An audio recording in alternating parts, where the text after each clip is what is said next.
What is going on, everybody? I am back today to surprisingly talk about another Tubi original movie. I did not think I'd be talking about two of these movies back to back so recently, but there's a reason I watched this movie. And the reason I watched this movie is because the director of this film also directed the Slumber Party Massacre remake, which was not as good as the original, but I really respected a lot about it. I thought it was really funny and subversive and kind of took its own take on the original source material. And as I've talked about before, I always really respect directors that can take a piece of film that is so highly regarded and do their own thing with it. And so that made me very excited to check out whatever she had to do next.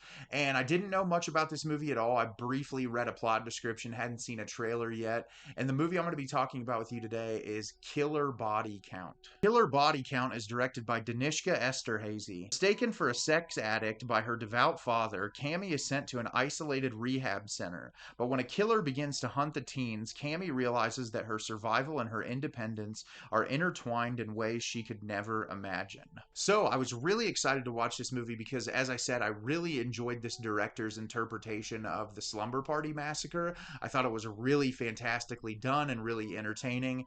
And unfortunately, this is one of the worst movies I've seen all year long. And I really hate saying that because I really enjoyed this director's other work. But this movie is a complete and total mess. And I think she tried to utilize elements from the Slumber Party Massacre remake, but they don't work as well here. They feel very forced, they feel very unnatural, and I'm going to talk about it a little bit when I break the movie down. So at the beginning of the film, we are introduced to Cami, who we see at a church service, and something goofy happens where like this guy that she knows in the town is in the congregation of the church and like flicks her off, and it kind of sets the tone that the movie is trying to be this goofy, campy comedy on top of being a horror film. And she ends up meeting him in this back room, and they end up hooking up there. And one of the people from the church walks in on them, and she ends up going into the office of the priest with her dad.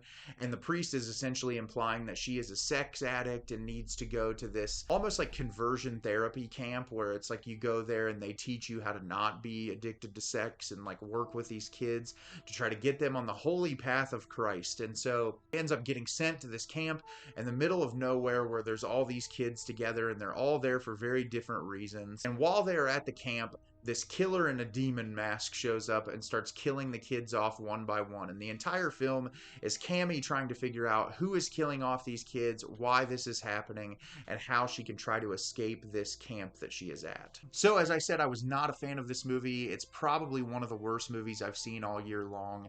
And for starters, the reason for that is the performances. The performances in this film are some of the most cringeworthy, awful performances I've seen all year long. And that's disappointing because I don't think that that necessarily speaks volumes to these actors. I don't think that the script is very good, and I think that they struggle with the line delivery when the script is written so poorly. There's so many moments that are trying to be kind of like tongue-in-cheek comedic moments, kind of like a wink and point at you at the screen type of thing, and none of them work. They're all kind of drawn out in a way that the comedic punch doesn't land in the way that I think that the director was going for, and it becomes really irritating after a while. This movie gets pretty close to an hour and 50 minutes, and at about the halfway point, I was just getting so irritated with the tongue-in-cheek humor that I was ready for it to end. Obviously, as I've talked about before, growing up in the church and like not being involved in that anymore, being a queer kid that just like does not care about religion whatsoever, I love movies that want to poke fun at that construct and that want to like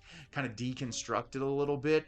But this movie really isn't saying anything all that intelligent about it, and it doesn't really do the greatest job poking fun at it. It's kind of like, oh, get it? We're at this camp, and the two counselors at the camp are constantly having sex. Do you see the hypocrisy in that? And I don't know. I feel like there's like a way to do it in so much more of like a nuanced and intelligent manner. Like there's not really a whole lot other than the kids are constantly having sex at the sex camp, and then they get killed off one by one. You'd think something like this, that there's just this premise to provide something so thoughtful and interesting interesting, like deconstructing the pressures that the church puts on people to live these lifestyles that are completely and totally unachievable. And as someone who was so embedded in that culture for so long, because my dad was a minister and I was kind of born into it, maybe I'm more hypercritical of those things because I can see the ways that you can poke fun at it and do it in a way that's really funny and interesting. But this movie is not funny or interesting. Also, the kill sequences are pretty lackluster. Some of the practical effects are better than others, but I didn't find a whole lot of suspense in any of it.